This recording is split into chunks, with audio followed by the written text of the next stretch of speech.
Hello guys, Bjorn here. For today's video I figured we were gonna take a look at a MYTHIC SIRE kill I did recently. We're just re-killing it to get some more kills in the guild and try out some new people. So I know that the tier is coming to a close and it's probably not that relevant for most people to get some SIRE tips, but if you're interested, I'm gonna run you through some Windwalker tips.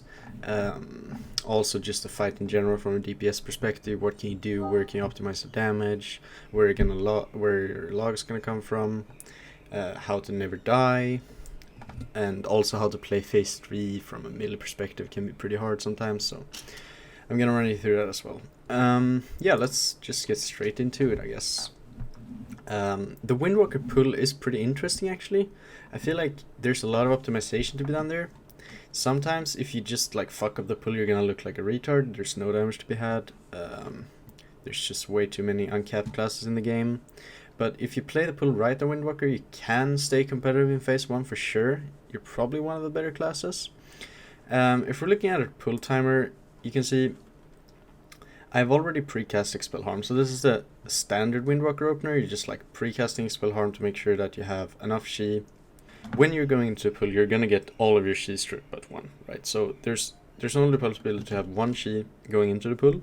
Then I'm also gonna precast Chi burst here to make sure that I enter the pull with two Chi, or I get the second Chi as soon as the boss.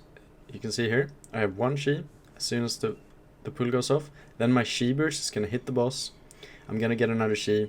I'm gonna be at 2 Chi, and then here's an interesting. So normally you'd probably just Tiger Palm up to 5 Chi maybe, but since SIRE pull is so tight on time, especially with these ads coming up here, you're gonna, or I find it to be best to just Fist of the White Tiger instantly on pull, and then you have an option here. So either you can do what I'm doing here. If you don't have Expel Harm up, you can just send your Fist of Fury right instantly. But if you have Expel Harm up, you should probably hold fists. Just get double Rise and Sun Kick out ASAP, hold the fists, then when you get into this position here, I'm soaking, Cleansing Pain, with my group.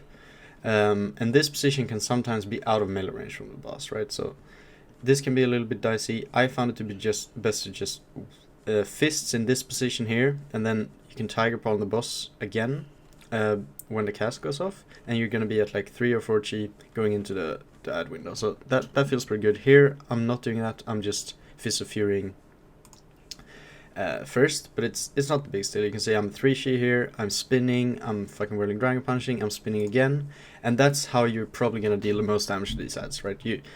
Your spin is not uncapped, but your Whirling Dragon Punch is. So you want to make sure that your Whirling Dragon Punch hits every single one of those mobs, right? Or as many of them as possible. And sometimes your clones can be like outside over here, and then all of the ads are in here, and it takes a while for your clones to like get back in there. So what I usually do is I start out with one spin crane kick, as my clones are getting in with the boss. Then when I see that my clones are firmly inside of the ad group, I know they're gonna hit every single ad.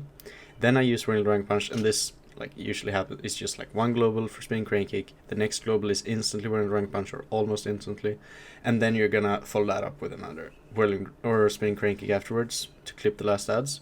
You can also see on the damage meters, like I'm capped, right, and the mage isn't the mage is uncapped, the warlock is uncapped. You can see that there's a lot of classes here that just beat me by doing normal AoE to all of these mobs, while I can only spin on 5 of them, right? So it's because of that, it's very, very crucial for you to get the Whirling Dragon Punch off on every single target there. Whatever. We're gonna keep going. I'm just playing my single target rotation here, basically on SIRE. Obviously, it's not too big of a deal if you mess this up a little bit. And you can see on the damage meters, I'm not slacking behind too much, but I'm definitely not in the top echelon so far. Then we're going into the second Cleansing Pain here, and you see I have Whirling Dragon Punch up again, which you need. This is also where I'm going to use my first Touch of Death of the fight, because normally there's not a lot of other stuff to Touch of Death, so you just want to get on cooldown ASAP for the logs, right? So I'm Touch of Deathing one of these mobs here, and then I'm at 4th on the damage meters, which is pretty bad. Normally you would probably want to be like top 2 here if you can, if you played it right, you should be top 2. It obviously depends like a lot on your group composition as well. If you for example only have one mage, it's probably going to be impossible to beat him because he's just going to do so much AoE. If you have like 3 mages, maybe just kill the adds a lot quicker and you're going to be a little bit higher in comparison.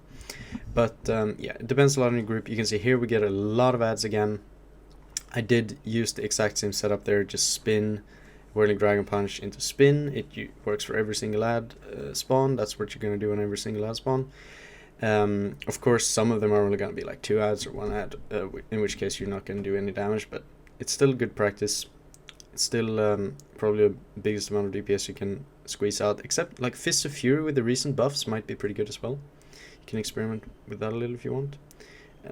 Might be decent to just hold a full Fists of Fury channel on those ads instead of spinning maybe, because another big problem with SIRE phase 1 especially is that like all of your spin damage comes from your marks, right? But you can't mark everything in time. Like there's no time to mark anything, right? You can see here I have 2 marks.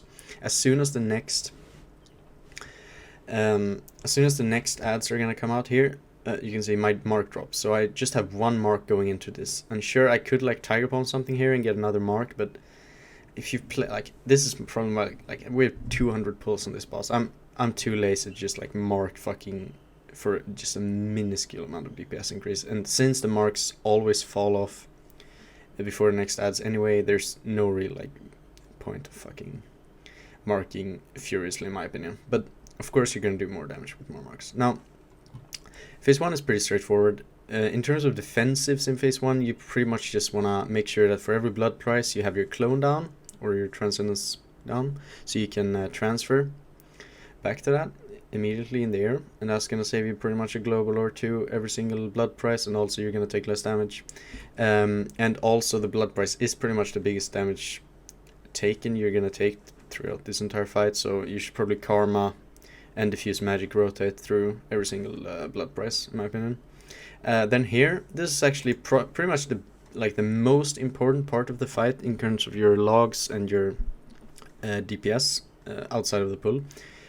And this is where I usually, like sometimes this depends on Warlock Portal and where you're coming down and stuff, but I usually try to mark both Sire and Remornia here. I try to get both Fist of Fury and Rise of Sun King on CD before I take the Warlock Gate. You can see there, I didn't have time to mark Sire because I spawned pretty far away from him and the Warlock Gate was down quick, so there was just no time for me to mark Sire.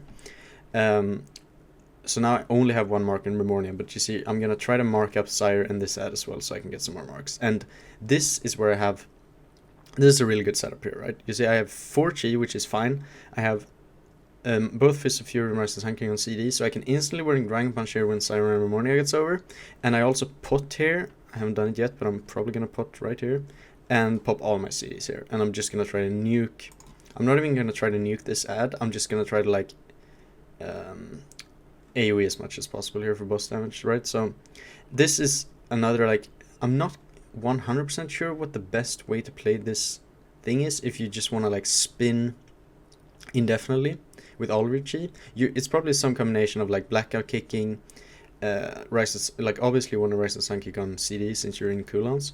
The best rotation possible is probably something like you can Rise of Sun Kick, spin, Blackout Kick, spin, Rise of Sun Kick, but that's going to cost a lot of chi, right? So you're going to have to be on point with your pooling before and also your chi generation during the pull. But it's definitely best to maintain the Rise of Sun Kick buffs as much as possible and try to spin when it only costs 1 chi. But yeah, you can see I skyrocketed to the top of the meters. We can see where I was, like, yeah, you can see I was 7th before, or even worse probably. If we're checking here before phase 2, yeah, I'm dropping like, I'm almost dropping to 7th, 8th, yeah, 8th. I'm gonna come down to 8th here, and then you can see I'm 1k DPS behind the mage, but like this phase right here is like Monk's best damage phase in the entire fight probably. You're shredding these ads here on the boss, so this is where you're gonna make up most of your damage. And yeah, this is probably the most important part of the fight in terms of from a log standpoint. Yeah, there's not really too much more to say about this. You just wanna, depending on how fast the melee ad dies, you can like prioritize a little bit more damage on the boss or the ad, depending on what your group does. And then we're gonna get sucked over here, and now the difficult part of phase 2 begins. There's gonna be another melee ad here. I usually pop my second set of clones on this. Could be better to pop them before, I have no idea, but this ad is usually dying pretty slow for us, so I just start popping clones here to make sure that it actually dies. Here you just want to like dodge massacre, stay in melee as much as possible, right? But at this point I don't really want to wipe the group, so I'm just playing it a little bit more safe here. You can try to touch of death this ad. Normally I do it, but I don't know, I probably was global locked there or something. I might have fucked that up. I'm still first on damage, but you can see from now on, like Monk is really good on these 4 target setups here as well. Here you probably just want to mark everything ASAP and then just mass AoE everything. It's gonna depend a little bit on what your raid leader calls here. Like my raid leader doesn't like us killing these ads too quick, but that really just comes down to like what your raid leader thinks is best for your group. But yeah, next cooldown window is gonna be as we move over to, like you see, there's gonna be mirror phase, and then 2 ads, and then there's going to be another set of 2 ads across to the left. That's where I'm going to pop my second set of CDs in phase 2. So here I just like do the normal stuff, mark up the other ads, spin a little bit, try to do as much damage. Try, like I sometimes forget this as well, but try to go into this part here with as much G as possible. Now I'm just at 2, that's pretty bad. But you pop all your CDs. I did manage to get up at 4 G there, was pretty decent. And now you're just gonna try to like spin and fuck these ads up and fuck SIRE up here. And normally our range group deals with the other ads, so it doesn't really matter that I'm not over there. And yeah, this is gonna be the last 2 ads of phase 2. I'm just still like doing my normal, just marking everything, spinning a little bit, trying to get Whirling Dragon Punch as on as many targets as possible, right? Sometimes you're just gonna have to settle for like 2 or 3, it's not that bad. But you can definitely Whirling Dragon Punch in the middle here to hit everything if they're positioned properly. And the same goes for the spin, right? So you do want to spin on like all 4 of these ads if you're going for logs. Yeah, this is pretty much going to be the end of phase 2. And you can see I'm pumping pretty hard. Like Windwalker is for sure one of the best phase 2 classes on the Nathrius. It's really strong, and I could probably have been higher here if I played phase 2 a little bit better, and also if like our phase 1 strat is not good for logs. If you want to get good logs, you should not spawn all of the ads at the start in phase 2 or phase 1. You should just like spread them out as evenly as possible to get more AoE damage, right? But yeah, here I'm just doing as much 2 target cleave as I can, going through to phase 3. This is the melee phase, right? I can't see the range group here, or I can see them, but I can't collide or interact with them. I'm gonna fucking kill them if I go over there. So this is pretty interesting, right? Because now SIRE has Shattering Pain, and this is gonna knock you forward. On Monk you have Transcendence Transfer, cancels knockback. You have Whirling Dragon Punch, cancels knockback. And then I have the Skulker Swing Trinket on me right now.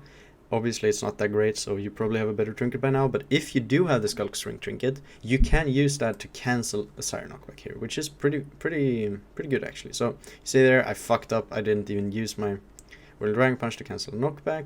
I'm a little bit sucky here, I'm playing pretty bad honestly. You can see there I used my transfer to get down to the ground ASAP after Blood Price, which is good, and I also used Karma to soak the Blood Price. We got 2 melee seeds for some reason, so I just dropped them over there. And then we're going to soak the seed. Another knockback here. You would ideally have Whirling Dragon Punch again. You see I didn't use it for the first one, so I didn't have it up. But normally you would have that up there. You'd immune the second knockback as well. And that's why Whirling Dragon Punch is so good, because it pretty much lines up with all the knockbacks, right? So I'm going over here. I'm soaking some more seeds. I'm kind of trolling here, honestly. I don't know what I was doing there, but whatever. another knockback. This is the knockback where you won't have Whirling Dragon Punch. Even if you immune the other ones with it, you won't have it up for that one. So that one you're just gonna have to either yeet as I did or Transcendence Transfer, I guess, if you really want to. You can also see I'm holding my 2 minutes here for the entire phase 3. It's pretty troll, but it's just because we have 2 DKs in the melee group, so we're gonna do a lust after the next blood price, I think. You see there, I immune the knockback, worked out pretty well. Saved some time. Here's the blood price. Get a personal up. I used Fort Brew apparently, and this is where we lust, right? So this is where I should pop all my CDs. If I get 5G, yeah, there we go, popping all the CDs. Here, I'm kind of like trolling a little bit because I want to soak the seeds, so I'm not getting full value on my CDs, but my group is also, my melee group are not very keen on soaking the furthest seed, let's say that. So I'm trying to make it a good habit of mine to just go over to the second seed ASAP. I don't want to get any stupid like phase 3 wipes because people are greeding for logs. I don't really care about logs that much, honestly. It's much better if I just kill the boss earlier. We're baiting here for the Sinister Reflection, and this is probably one of the harder overlaps of the fight for melee. There's first the Fatal Finesse cast, right? That's gonna fuck the entire third of this room, and then there's the Massacre. I'm getting a bop here. Bop doesn't save me for anything except from the knockback. So you see, when this Shattering Pain knock goes through from SIRE right now, I don't get knocked there. Like some other people got yeeted. A ton of people are actually dead here. Anyway, I didn't get yeeted because I had a bop, but I still have to dodge the Massacres. If you don't get a bop here, you can actually deal with this pretty easily as Monk. You just run out here as I did, and then about where I stand now, you try to place a Transcendence, like maybe 1 or 2 globals before the knock, right? Or as the knock goes through even, because you're gonna like have just about time to do it. If you then just port back instantly as soon as you get knocked, you're not gonna get clipped by anything. So Monk is one of the better classes to deal with that for sure. It's definitely possible. You can even do it with Whirling Dragon Punch, of course, but I feel like that's very unreliable. You should definitely do it with Transcendence Transfer. And yeah, here we got some rests out apparently. We're getting the last knockback, or not the last knockback, but the next to last knockback. We're getting our set of seeds here. And the blood price. I used Karma again here. I didn't use Diffuse Magic. You could probably rotate a bit better than what I'm doing here with Karma and Diffuse Magic for sure. And yeah, then we're just placing the last seeds. I don't even think we have to soak these. I just think we have to kill the boss here. I went over anyway because I don't know. I'm kind of hinting. But yeah. Pretty easy SIRE kill. I was very low on the DPS meters. I didn't really, like, it's obviously pretty troll to say you didn't try hard. I did try hard, obviously, but I didn't like log whore insanely hard here. I just wanted a quick re-kill, which we did get, and we did get our guild leader his cutting edge, so that was pretty clean. Thanks for watching, guys. I hope you enjoyed the SIRE commentary. If you have any questions, just feel free to hit me up in the comment section, and yeah, like the video if you liked it. See you in the next one.